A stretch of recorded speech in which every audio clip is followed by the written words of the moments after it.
Greetings and salutations, scribblers. Today we are here with the totally awesome Kelsea Yu. Kelsea is a Taiwanese Chinese American writer who is internally enthusiastic about sharks and appreciates a good ghost story. Dozens of her short stories and essays appear in Clark's World, Apex, Nightmare, Pseudopod, Fantasy, and elsewhere. First novella, Bound Feet, was a Shirley Jackson Award finalist, and her second novella, Demon Song, was published by Titan Books in 2025. Kelsea's debut novel, It's Only a Game, over here, won the 2025 Oregon Spirit Book Award for YA Lit, yes, and a 2025 Children's Book Council Favorites Award. Her next novel, Storm Raven, will be published by Gallery and Titan Books in 2027. Kelsea lives in the Pacific Northwest with her husband, children, and a pile of art supplies. Thank you so much for being here. Thanks. I'm excited to be here. And also, just really quick in your bio, as I was reading it, like I got to the part about the Shirley Jackson Award finalists, and I'm sure, like every other high school kid, we have all read The Lottery. So immediately I was just like, oh my gosh, like that's actually like I totally understood like the nature of what that award would be based on what Shirley Jackson writes. And I'm That's like, a that's really so cool. cool award. Yeah. So I was like, oh, that's so cool. Like this, and I have to find it. I have not had a chance to read it yet, but I definitely want to look it up. I'm gonna read it. So yeah, Thanks. that's just really cool. All right. Can we start with just kind of how you got into writing and what made you decide being an author would be a good idea?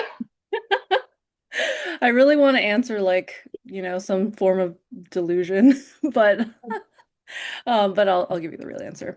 So, I mean, I've loved writing since I was a kid, but I didn't really like seriously consider, trying to be a novelist Mhm. until I think it was about just over 10 years ago, which sounds really wild to me now to say that it's been that long now.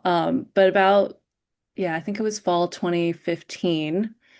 I saw like an author post about doing NaNoWriMo, which Mhm. unfortunately is kind of defunct now. But at the time, it was, kind of this fun, like National Novel Writing Month event where you try to write like 50,000 words in a month. I did not end up writing 50,000 words. I wrote 22,000, but it was sort of my first foray into like really trying to write a novel. So that's kind of yeah, like that's sort of how it started. I feel Um like so many authors have kind of gotten their start with NaNoWriMo. And it yeah. is sad. Like I NaNoWriMo and know. Twitter. I'm like, why? Why did we have to lose I those two? know. But It is I sad. digress. No, it is though, because I think like there's something about that energy of like a bunch of Mhm. people are trying and there's like less pressure on every single word to be Yeah. perfect that I think helps a lot of people like jump over that hurdle and just go for it. Yep. Like I hadn't planned anything. I think it was already like 3 days into the month and I was just like, I'm just gonna go for it. Why not? Yeah. Yeah, and it was kind of a nice like jump start. And then, yeah, so from there, at the beginning, I was actually writing epic fantasy because that's mostly what Nice. I read at the time. And after three, either partial, like there was two partials and then one full manuscript I wrote that were all epic fantasies, I realized I don't think I like world building as much as I thought I would. Fair. It's yeah, just like I think it's cool when other people Yeah. world build, but I just didn't really want to spend as much energy on that as I think it required, or, just didn't have the enthusiasm for that part of Right. it as much. So I ended up like trying out other genres. And I had, so sorry, this is like all over the place, No, but no, this is perfect. This is lovely. but I was actually a bookstagrammer for a while. So like I had Mhm. a bookish Instagram account. And through that, I was like discovering other genres that I, hadn't tried before, including thrillers. Mhm. And I read Karen McManus's One of Us is Lying, and Yes. it just inspired me to try writing a YA thriller. So that book, like I had this idea pop into my head, I think inspired by having like started to read YA thrillers. Mhm. That was like what if somebody saw somebody else like die in a video game before they found that like before they were murdered in real life. And then that became It's Only a Game eventually. But Yeah, and that um was so cool. Like when I read that, I was like, that is such a wild concept, and I love because she even noticed it, like in the game, she's like, "This doesn't fit. This is wrong." Right. And then all of a Right. sudden, she's like, "Oh my God, this is really happening." So, Yeah, from there, my brain had to figure out how could that happen? I need to know. And yeah. so that sort of started, like, planted the seed for that book. But saying that, like saying, oh, and then that's how it ended up, I ended up with It's Only a Game, kind Mhm. of covers a very, very long period of time of like, I rewrote that book twice Really, and revised a bunch. And like yeah. before you were agented or like post agent. So I guess I should say the first version of it was not like a full book. Mhm. I wrote a partial and then realized that like something felt off about the book. So I did restart at that Okay. point and I just replotted and then started again. That one I finished. And then I started, well, I got like beta reads and all that. And then I started Mhm. querying. And like maybe 3 days or so into querying, a friend of mine posted that, there's going to be this event called DV Pit coming up like the Yep. next day. And so I was like, oh, why not? I'll just throw my pitch in there because I'd already had like a one-line pitch. Mhm. So I put that up and ended up getting really lucky, got like 20 something requests. That's amazing. Um, yeah, and it was also like I think it was just a little less crowded back then too. So Yes. that's part of it. Um, But also so no, like I'm sure that your pitch was good, but like I agree. I think that the amount of people pitching as yeah. those things became more well known, it got to be like overwhelming for everybody involved. Yeah, I think those pitch events have gotten a little bit harder to stand out Yes. in for sure. Yeah. So yeah, so that was 2019, I want to say. So it was a little bit less crowded then. In the before Um, times. Yeah. Yeah, so then I ended up like, sending out my manuscript, got a bunch of rejections, and then I got an R&R, so it's a Mhm. revised submit for anyone who isn't familiar. And I liked the notes. I don't think that they were expecting me to rewrite the book, but I did. Okay. And so actually now that I'm thinking about it, I'm like, yeah, yeah, okay, no, I did rewrite it twice, but I also heavily revised later. Sorry.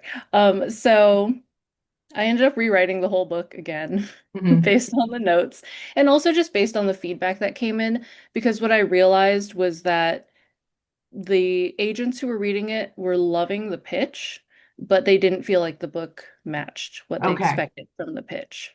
And so I actually rewrote the book to match the pitch better. Fascinating. Yeah, that's something I do.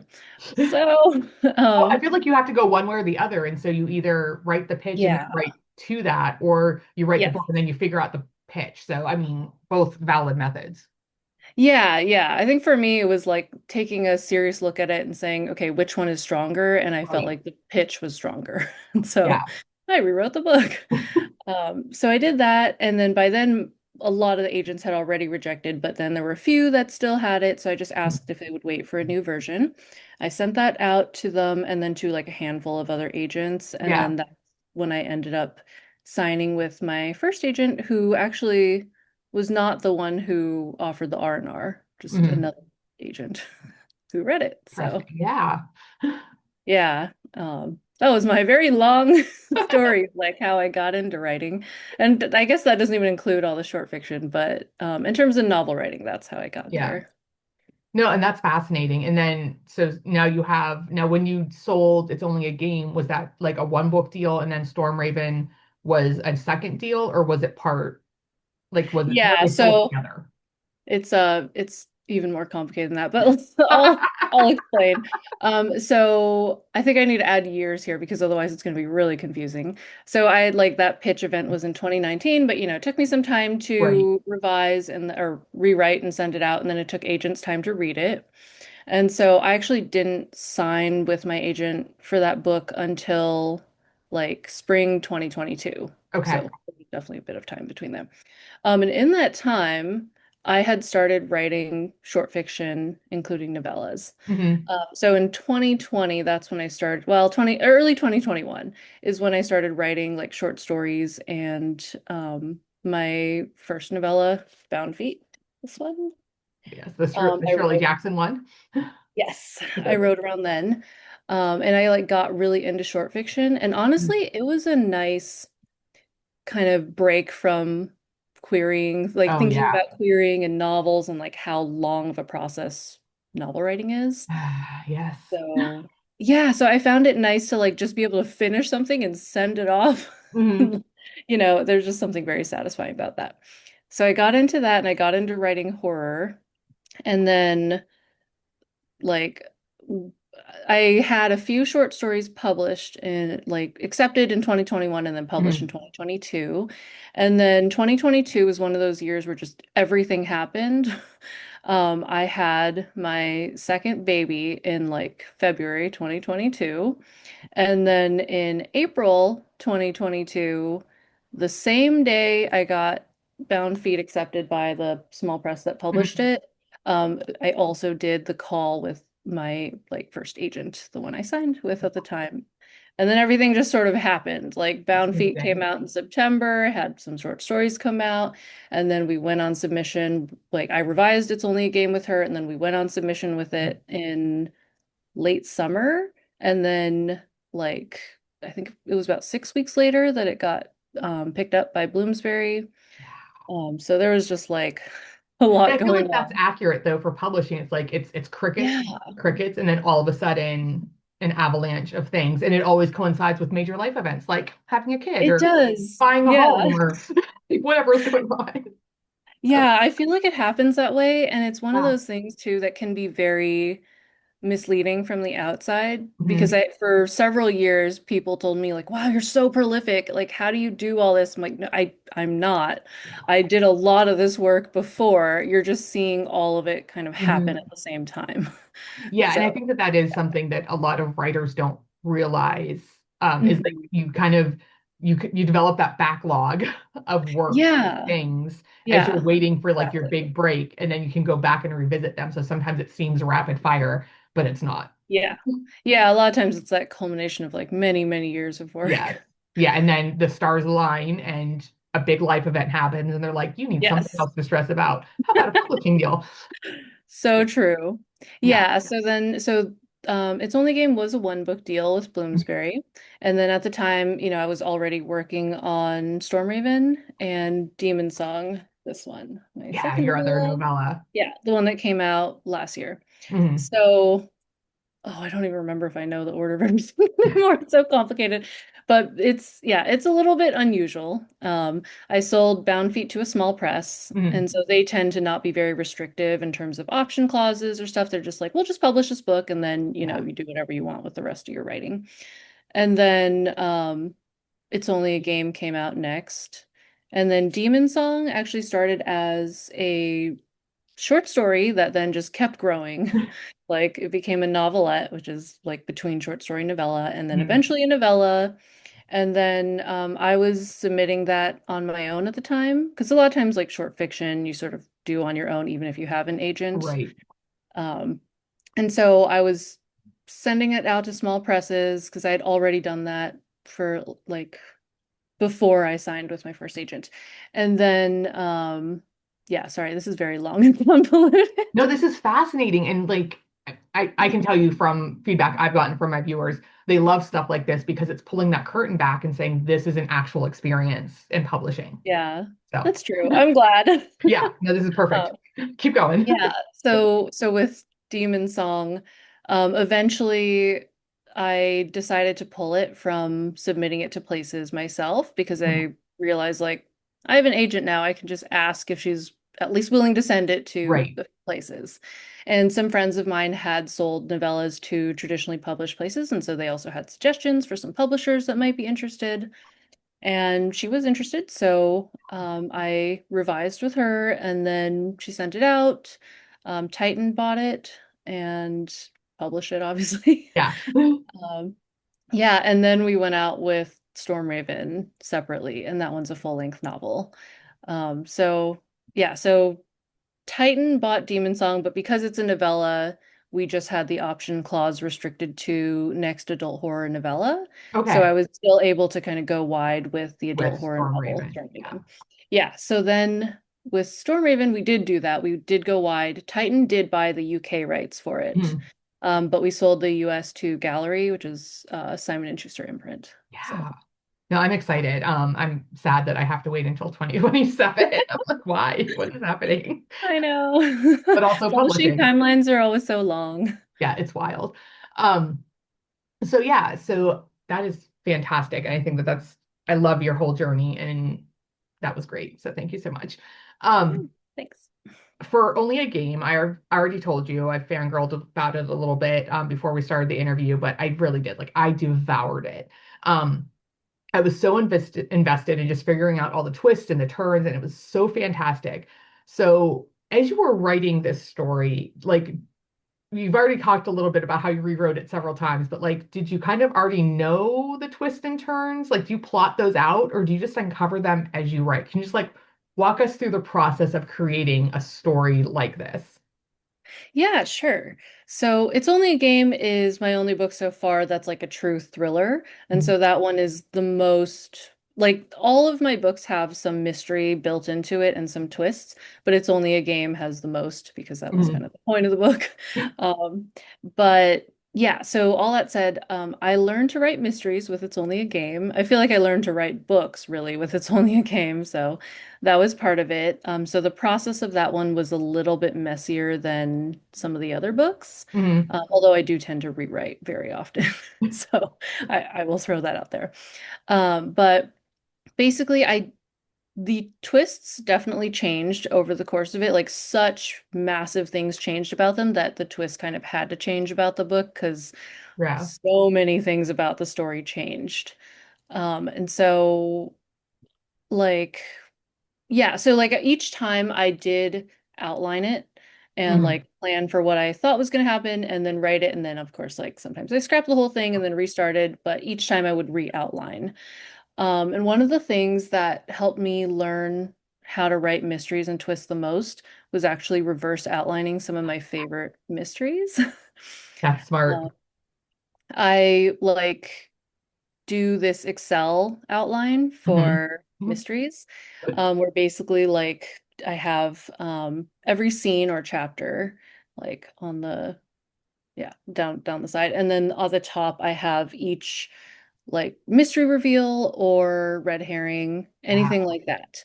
And then what I do is I will just drop everything related to like all the clues related to this particular reveal or this particular red herring into a box, like at the very top of my Excel sheet. Yeah. And then in that bottom area, then I'll start like sorting it and just like figuring out Oh, that's so where cool. each thing is going to happen by chapter, and that way I can also make sure there are clues happening all throughout, whether Mhm. or not the reader's aware that they're a clue, there's something like moving along the story, and that they're all kind of mixed up so you're not, it doesn't point too obviously to one thing or the Right. other. And so I made one of those, but like for a book that I thought did a really, really good job of the mystery. Mhm. And so that actually helped me in part to like see how it was done, but also like going back and rereading. First of all, I was able to pick up on clues I wouldn't have known Right. were clues with the first time I was reading. But also it just helped me to see how many things she packed in because I feel like with mysteries, what I didn't realize until then was the like sheer density of like clues and things happening. Yes. They're everywhere. Yeah, like you can put way more in than you think you can. Because also Mhm. reading it the second time, everything feels obvious, right? Right. But you You're like, how know did that I not you, see that? Yeah. yeah, but when you go, like having already read it that first time and knowing you did not pick up on half of the things that happened Right. until the end, it helps you realize like kind of what level of like obvious, I guess you can put in Mhm. because it's really hard to gauge otherwise. Yeah. No, it's so true. I am rereading Strange the Dreamer right now for my book I club. love that book. Yeah, right. I love the whole thing. And as I'm reading it, because I've read both novels, I'm like, oh my gosh, she told us like what's gonna Hmm. happen in book two on like page three. Like it's Yeah. so obvious, and I have it highlighted now. So I do love like going back and seeing those things. And I do a very Yeah. similar process with my books. I'm just like, I find books that I like, and then I like Mhm. tear them apart. I'm like, how did they do Yeah. this? So I'm glad that Yeah. there's somebody else in the world who does it.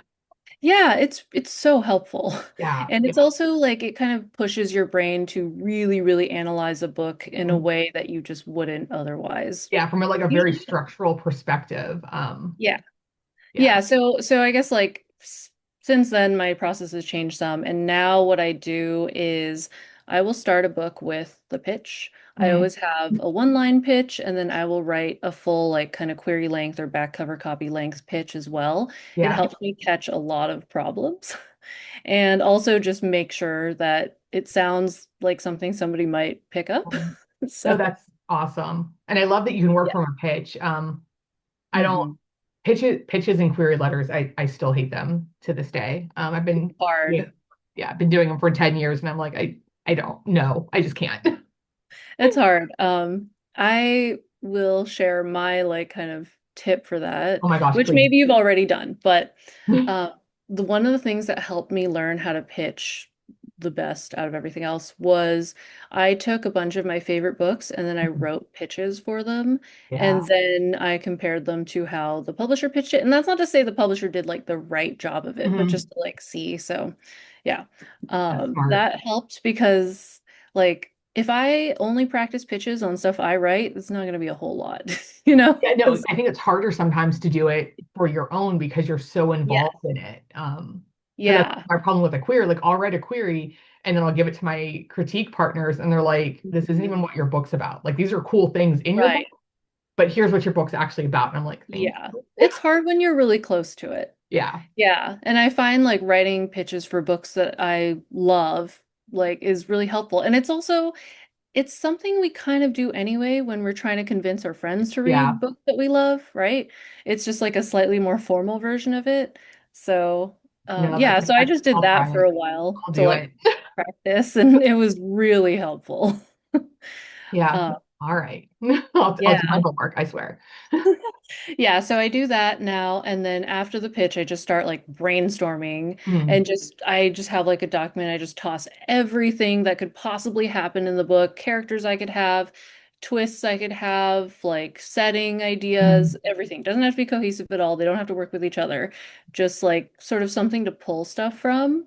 And I will like make my husband go to coffee with me and like talk at him and like we'll come up with ideas and I'll just fill up this document until I feel like I'm starting to see like the shape of the story in Hmm.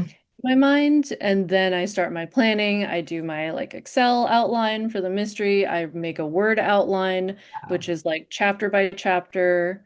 And I have the entire thing, like I have my chapter outline usually entirely sorted before I start drafting. That's So, awesome. I also think that authors don't realize how much they're going to use Excel.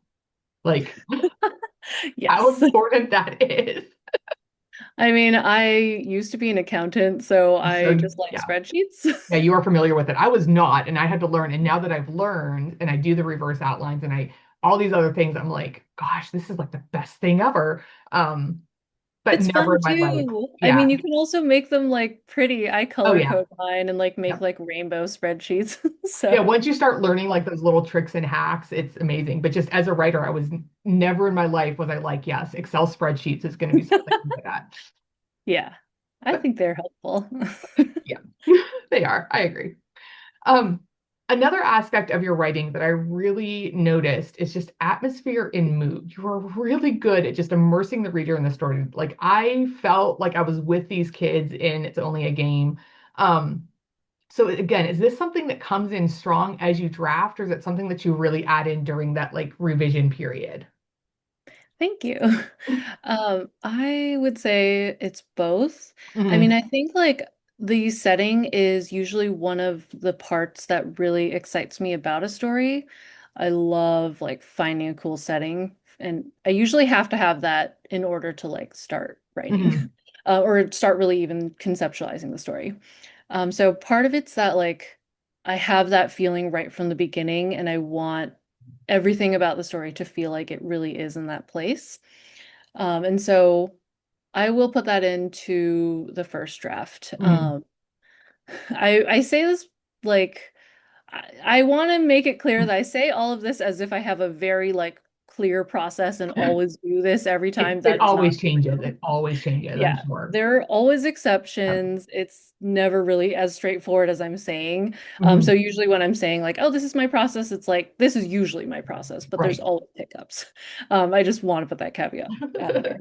But yeah, so I will these days, what I have been doing is I'm finding that it's very hard for me to continue drafting if the opening doesn't feel really right to me. And part of that is the atmosphere, part of that's the voice, part of that is just like it just has to feel right to me to feel Yeah. like I have a solid enough foundation to continue drafting.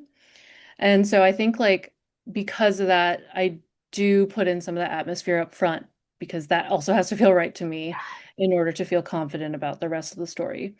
But that said, I also pay a lot of attention to that in revisions Mhm. and spend a lot of time honing that part of it. I do also do like research trips and things like that that help with, making sure I'm getting the atmosphere right. So, yeah. That's really cool. Yeah, no, and I love the idea of research trips. I think we should all do more research because that would be tax deductible for your book. Yes, it is, which is very nice. And also, I use like movies Yeah. and books and things to get myself like in that right Mm. tone, the right mood, all that stuff. And I often use that to keep myself in the right mood for that piece. Yeah. Like I will only read and watch things related to that like Yeah, atmosphere, no, that that's smart because it like sets the tone for you and gets you in that mindset. yeah, So that makes sense. yeah, yeah, Yeah. exactly. So you have written everything from flash fiction to full-length novels. Do you have a preference as to which form you like the best and why or why not? I think that I overall I would say no, but at different points in time, Mm. yes. I feel like I get very excited about a certain form and then I want to kind of like go all in on it for a little while. And I'll do these like bursts of like, I'm really excited about short fiction right Yeah. now. I'm like, want to do this and that. And I think part of it's because I love the challenge. Like that's one of my Mhm. favorite parts of writing is that there's always something new to challenge yourself to. And like different lengths have different types of challenges. Yes. So that is a really cool thing to me. Like one thing about short fiction is for anyone unfamiliar with it, like you can write a short story without having any specific place in mind that you're sending it to. Some people do that and then they just figure out after they've written it where Mhm. they're going to send it. I usually am the opposite. I will find something that is exciting to me.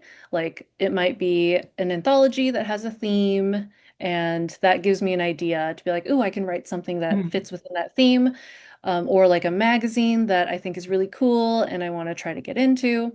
And that doesn't mean it always lands at that place, but it's that, is the sort of source of Right. my inspiration.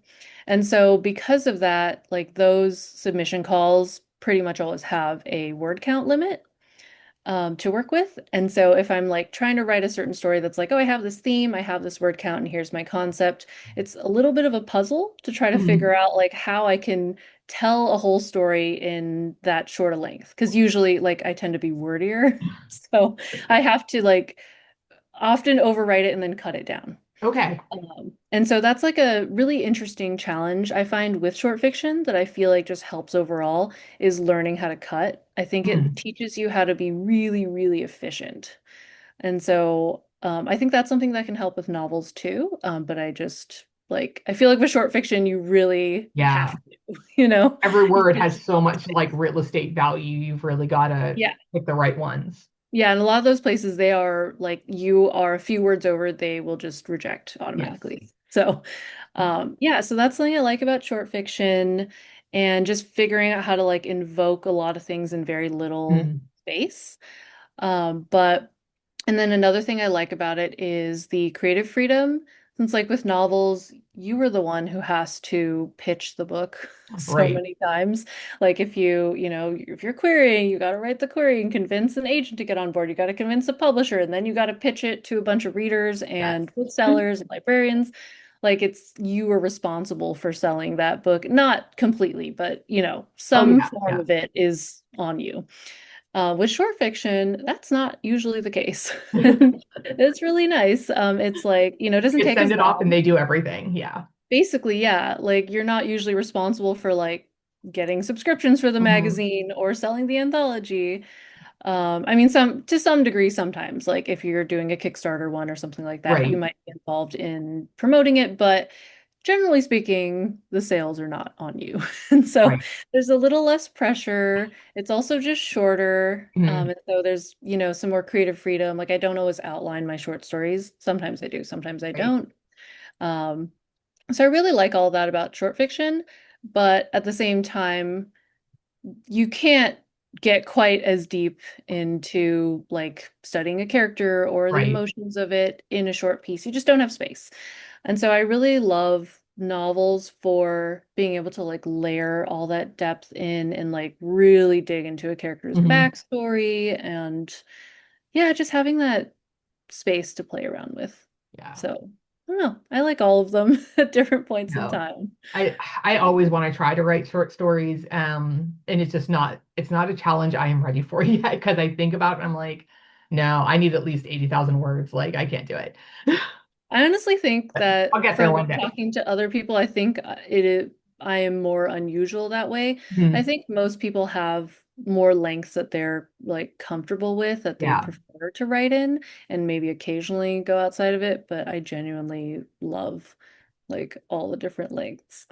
No, and I think like I think it does make you a stronger writer when you can, like you said, challenge yourself to do those specific things and follow those criteria to fit into what it needs to be. So it's definitely I mean, it's a good thing. It's a great thing. Well, thanks. I think for me too, like writing is always about trying to find something to keep myself interested and like, challenged. And so that helps, like having a variety of genres that I Yeah. am willing to try and like categories and lengths. It all just gives me a little more variety so that if I'm getting bored of a certain thing, I can kind of jump Yeah. to something No, it else. totally makes sense. Absolutely. Um, Another common theme that I noticed across some of your works is hauntings and horror. And I loved Mexican Gothic, which you mentioned as a comp for Storm Raven, which comes out in 2027. So, what is it that you personally love about hauntings and horror, and why do you think that this is a genre that readers are so infatuated with? Because I feel like horror is kind of having a moment right now. Yes. It is. I do love hauntings. I love them so much. Sometimes I think like, oh, are people gonna get bored if I just write hauntings for the rest of my life? But too bad. Probably not. I think that there's a huge like the writing group that I'm in locally, I would say over half of our writers are like horror writers because they love it. Ooh. And I'm just Oh like, yeah, I yeah. respect That's you guys, cool. but no.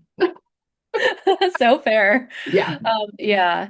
I think that hauntings have a lot of the things that I like sort of wrapped into them. Mhm. So they are a really interesting way to approach history, like mystery and emotion. Those are the things that I think I'm really drawn to. Mhm. It's usually like hauntings are all about emotion, right? It's usually Right. like, say there's a ghost that is haunting. There's usually some huge, like, emotional event that happened. It could also be like a physical trauma as well, but Yeah. like, like their death or something. But it's usually very tied in with like the idea that the injustice done to them and the feelings they have about it are so strong that they are sticking around or they are stuck here for some reason. And Mhm. so I just really love that sort of heightened emotion of it. That's just like, what if you were so mad that you're still here after death? Like that's next level.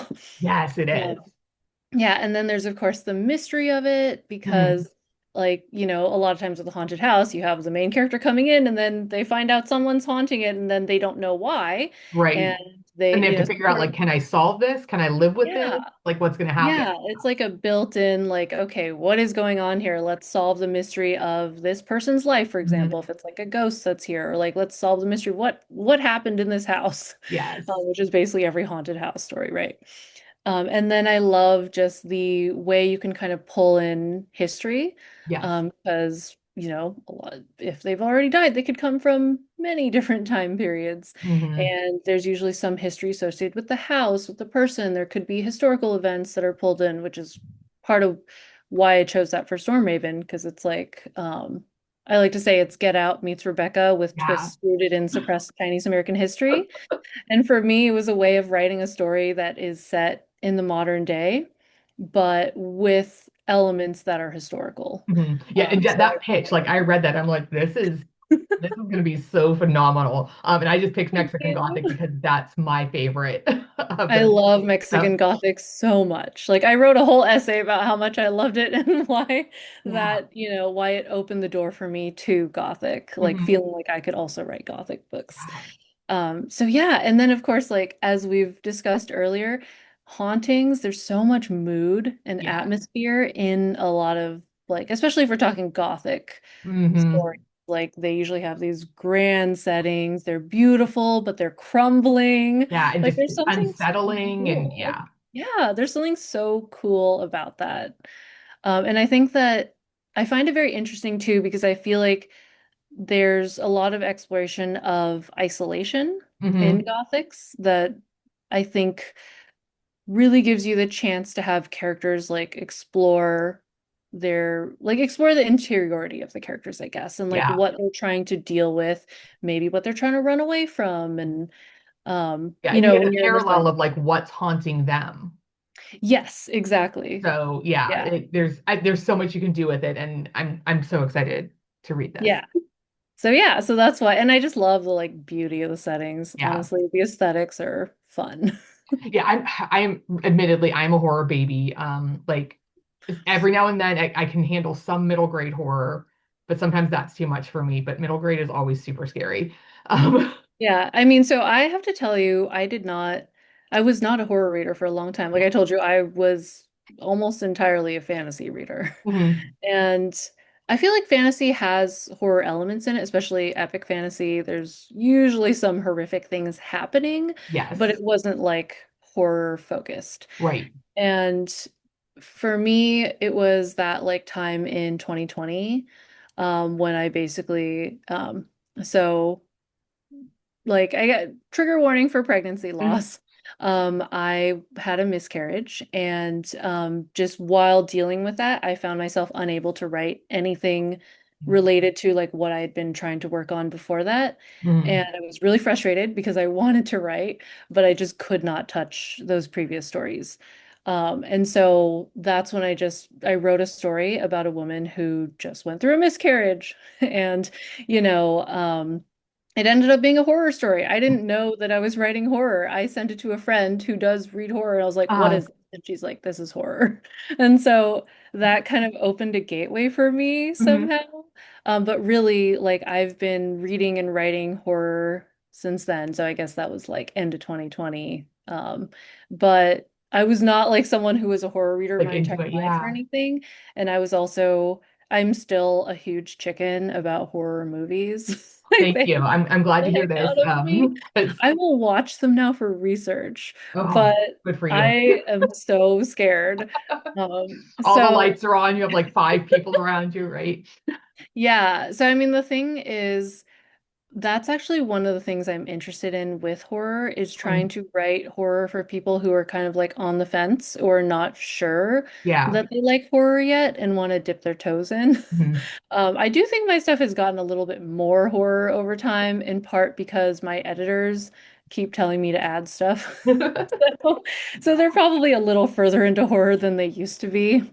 But I find it an interesting thing because like I was also not a horror Mhm. reader, and so I want to write books for people Yeah. like that. Yeah, and I found very like I feel like I very carefully explored. So like Mexican Gothic for me like totally worked. And it had a Yeah. lot of like body horror in it, which I've always loved body horror because that to me is just fascinating. Mhm. And I love it's Stephen Graham Yost. Oh, Stephen Graham Jones? Jones, thank Yeah. you. With Mhm. the Buffalo Hunter Hunter and the Only Good Indians, like those were fantastic. I read the slasher one that he wrote, and I'm like, yeah, Oh it yeah. wasn't for me. It was great, like it was fantastic, but I'm like, Yeah. I'm not a slasher person. But like So these fair. really like all that psychological aspect of just again the hauntings, but it wasn't like haunting, Yeah. but it was still a haunting. It was fantastic. Yeah, I think the psychological elements to horror are so interesting. Yeah. And I also think that like before starting to read and write horror, I didn't understand how many subgenres exist within horror. So Because many. I think we think of horror as like movies, right? Right. Of being slashers, and that's part of it. Hmm. But I find like my favorites tend to be psychological horror, gothic horror, some elements of body horror, although I'm squeamish. So that what varies how much I can I love. handle. I But love that. I love like sentient things like Mexican Gotham, like you have like kind of like a sentient house and you have some, yes. isn't it like a sentient location in Storm Raven? It is so Or am Demon I Song's getting it location is a confused? little bit more of a sentient Okay. location. That one is like a haunted Mm, Beijing opera house. okay. And that, yeah, that one, the setting is kind of part of it. This one, like maybe at moments, but it's a little Yeah. bit less of like a sentient setting. But I do love those as well Yeah. I love when like they're when a like house is taken. the character and I'm like, oh, is this house Yes. gonna eat them or like what's gonna happen? Yeah, same here. Mhm. So, okay. I feel like we could go to a horror movie together because we either both just like cower in fear or be like, wait, no, this is it. This is the one. We could be traumatized together. Yes. On the opposite side of that, one of the other themes that I loved in It's Only a Game was this power of found family. I loved Leah's journey to just finding people who truly loved her. And is this a trope that you love reading? And was it something that you intentionally built in from the start, or just like again, an element that came about as you were writing it and you realized, wait, this is found family? Yeah, so I do love reading found family stories. I think they're always there's just something so heartwarming about Yeah, them and hopeful, you know? So I do enjoy that and I'm sure that factored in. Um, I didn't go in exactly thinking like found family as a trope. What I did was model the gamer group in It's Only a Game after my own like friendships that I made through uh, playing games. So something like when I went in, I really wanted to write like gamer girl rep, basically. you did a And great job. thank you. And so, one of those things that I felt was I think there's so much media that kind of like demonizes video games or like, talks about it very negatively. Mhm. And I really wanted to have a friend group that was very wholesome and like that genuinely supported each other Yeah. and that were sort of like dealing with this horrible thing happening together. And so that was such a like big part of the story for me, that I think it just ended up becoming a found family in that sense. And then also, I wanted to show how those friendships could extend beyond just playing games together to be like they're dealing with like issues of identity and like other difficult things going on for each of them. And so I think that sort of like naturally ended up being that found family because of that. Yeah, it had a lot of layers and nuances, and I don't want to give anything away for people who haven't Yeah. read it.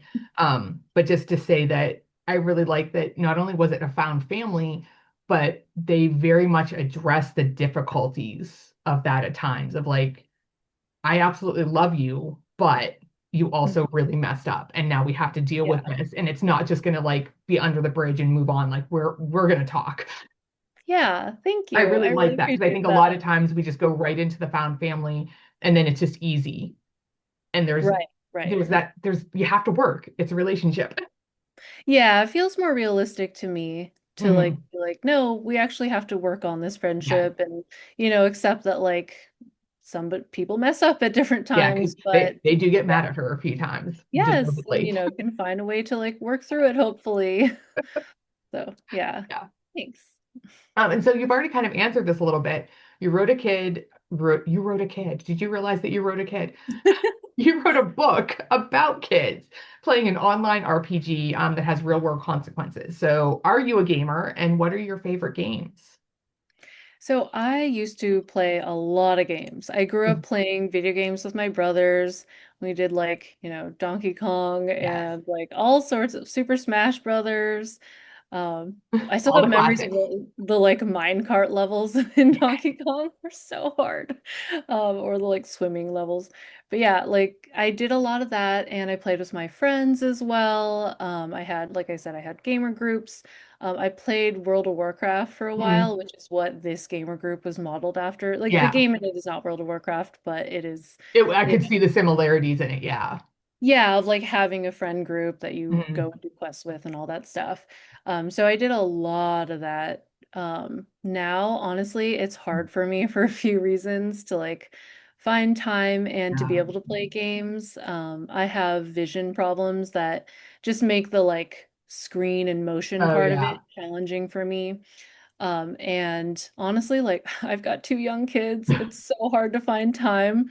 Like I hate to say this because I don't want this to be like discouraging, but I did have to cut out pretty much every single one of my hobbies other Oh, than like in order to have time to write right. and to like, take care of my kids. Yeah, And but like, that's just life. You have to just you can only have so many pots on the stove. yeah. Yeah, So, exactly. I mean, as my kids are now 4 and 7, and mhm, so as they start to get a little bit older, they're starting to play with each other more and right. need a little bit less intensive stuff from me. Yeah. And And you can send them so, off to school and just be like, all yes, right, bye guys. yeah, and they go to school, and so at least part of the day, and so that Mhm. helps.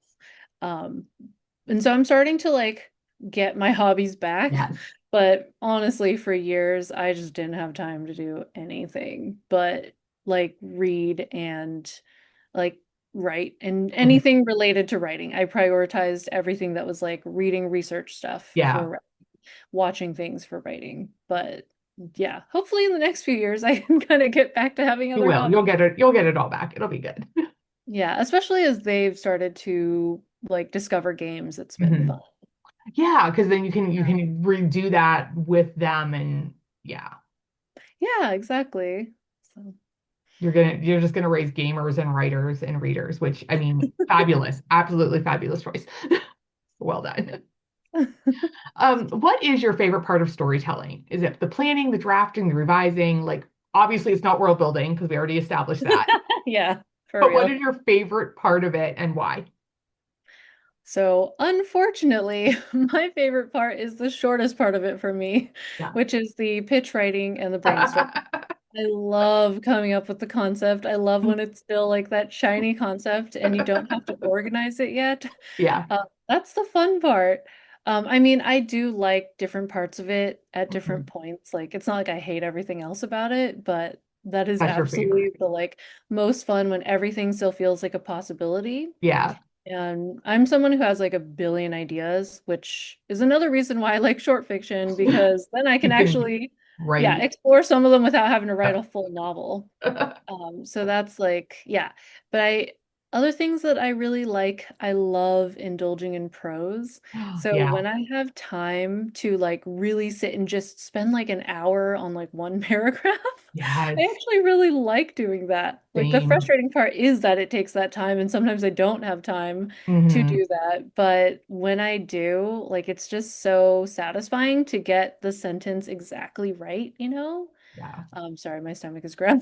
I'm having Oh, a hard time. Like, we oh my heard gosh, I nothing. ate breakfast. I We don't know heard why. nothing, so you're good. Okay, good. But yeah, so that's something that I really, really love. Um, and I feel like research is sometimes it's like frustrating again because of how long it can take because I Right. will dive right into that rabbit hole and then just keep like researching. And But then it's you have 30 also, tabs and you're on something completely yeah. unrelated. You're like, I am fascinated. Yeah. Yeah, I've spent, half a day researching something and been like, wait, I have to stop. This is for one Yep. sentence. This is not helpful. But it's also fun. Like that's Hmm. why I end up doing all that, right? Because it is fun. So I guess there's a bunch of things that I enjoy that I feel frustrated with how long they take because sometimes I'm on deadline and don't really have that time to take. But I do enjoy those parts of it as Yeah. well. Oh, that's awesome. I love revision. Like if I could just revise for the rest of my life, like you Mhm. said, just spending that time looking at every word and changing things up, it makes It's my little very heart. satisfying, like Yes. getting to that point where, yeah, where it's just like, oh, it feels just Yeah. right. And I hate Finally. drafting for exactly that reason too, because I draft and I'm like, this is horrible. And then I immediately want to fix it. And Totally I'm the like, same. no, that's a future problem. Like, just get the story down, keep going. Yeah. No, I totally get that. Oh, Yeah. and I should also add another thing I really like doing is building the emotional arc of the reading Yes. experience. Like just feeling like I got it right. Like Hmm. getting to that point where I'm like tweaking everything until it's like, no, this is Yeah. exactly what I want it to feel like. And I do like, I feel like all those things that you just mentioned that you love, you can tell in your writing. Like you can see Thank the results you. of that. Because I do very firmly believe that like when you find your thing that you really enjoy about a book, like Mhm. as a reader, you can tell that I was like the author was into this and like that's Yeah. why it's so good. Whereas sometimes when somebody writes something that they're not as sure about and they don't have that Mhm. confidence and that passion about it, you're like, I don't know. Like you can just Yeah, feel it I as a agree. reader. So Same. yeah. What is your best writing advice to all the writers out there? Like if you could just give one piece of advice, what would you say? This is going to sound nebulous, but find what keeps you going. Mhm. I feel like, especially being a few books in and having friends who are, around where I am in publishing or, a few books ahead of me, I feel like that is the biggest thing you can do for yourself Mhm. is like, and that's going to change. What Yes. that is over time is going to change, but prioritizing longevity and just like what helps you stay persistent That's is, smart. yeah, like what matters to me. I mean, for me, in more tangible words, some of that is like making sure that I'm celebrating every Mhm. good thing that happens. I celebrate everything. Yes, Like as you I should. get a hold on a short story, I celebrate. Hmm. It doesn't have to be like a huge thing every single time, but you know, book sent off to copy edits, I'm Hmm. celebrating, Yeah, like because have you that gotta cake, like, have a little glass of wine, whatever it is that you do. Yes. yeah, there's just so many things. Like even if it's like give yourself the evening to go watch something for fun or Yeah. whatever it is that, is like a true celebration for you. Because sometimes it's like taking time for yourself, you know? Right. Yes. Yeah. It can be Yeah. really simple, but you've got to celebrate it. And I Yeah. found that my writing friends want to celebrate with me because they get it. And so I can be Yes. like, Hmm. I just finished this really complicated chapter, and they're like, "All right, like Yeah. where are we doing? What's happening? Like, am I bringing cupcakes? Like, Yeah. Yeah, celebrate exactly. it." I think it's like, so, for me, sometimes that's part of it. Sometimes Hmm. it's recognizing that you're in a really tough place in like things that are happening, giving yourself a break, Yeah, or saying, like, okay, I need to make a change, even though it's scary, whatever that means for you. yeah, Like for some friends of mine as well, like it could be, okay, something is not going right. I need to find a new agent or do something like that, which can be really scary. yes. But, you know, I feel like just looking at it long term of like rather than my fear in the moment, I need to look Mhm. at like what is going to keep me going a year Right. from, what is going to keep me going 5 years from now. Yeah. And It's a sometimes that is, marathon, not a sprint. yeah, and sometimes that's walking away from a book deal, which I know is Hmm. like so hard to do. But sometimes it's like, no, I think I'm gonna be worse off like With it. emotionally if I Yeah. stick with this place in 5 years or whatever. Mm. So that's, yeah, just trying to always think long term because so many people leave. And I understand, like this is Yeah. said with no judgment. I get it. It's a really hard career and it's a hard thing to keep working toward. So, yeah, so that's what I'm all about. Just Yeah. find whatever keeps you going, whether it's like sprints with friends, celebrating, Mhm. giving yourself a break, whatever it is. Yeah. No, I applaud that. I think that's great advice. Excellent. Final question before we get to our lightning round. And so Yeah. Storm Ribbon comes out in 2027. We're all very excited. Do you know when we can request it on NetGalley or not yet? I don't know yet. I suspect probably late summer, Okay, but all right. yeah, So we sure. can all bookmark that. But can you tell us anything about what you're working on now or where it is in the publishing pipeline, even if you can just give us like a vague hint, like this is what's coming next? Yeah, so I did a huge revision on Storm Raven earlier this year and turned it in. So it is now officially in copy edits. Yes. Yay. Congratulations, celebrate that. Thank you. And like just backtracking a little, this, I say earlier this year, I actually had two huge revisions for Storm Raven. So I Mhm. did a massive one that took half of last year, and Yeah, then I did another one that took like 3.5 months. earlier Mhm. this year. And so I am sort of coming out of whatever you want to call it, the revision trenches Yes. of like just being like intensely focused on a manuscript. Yeah. And now that Stormraven is finally off to copy edits, I actually get to think about my next book in a real way, like for the first time in a Yeah. while. And so right now I am just in that phase, the phase that is my favorite part Yeah, kind of like the because honeymoon phase where just like all the possibilities. yes, where I'm like working on like developing some different ideas. Mhm. I'm giving myself freedom to basically like read and watch whatever I can to inspire me Yeah. and, chatting with my agent and just figuring out where I want to go next. So, yeah, like I'm in the Awesome. fun part So of do it. you have a pitch yet or not yet? It's So in the works. And you don't I have I to share mean, if you're not ready, but yeah, I always have like 20 book pitches ready. okay. So I'm one of those people who has a bunch, but I think I'm going to actually, like, after talking to my agent, Mhm. I think I'm going to develop a new idea for the next thing, but I don't have like an actual pitch Okay. yet. Right now, I'm coming up with a few different ones. Like, what I want to do is come up with a few different pitches that focus on different kinds of horror elements that are Mhm. already in my books, but that I could kind of explore like branching off in different Yeah. directions. And then once those are ready, I'll send them to her and see what she says. So, That's awesome. Oh, I can't wait. I'm so excited. Like I'm and again, I'm gonna fangirl here for a second. I really get excited when I find an author where I devour their book because I really love it. And then I'm so excited about what's coming next because it sounds amazing and the writing is so strong. So just thank you for being awesome.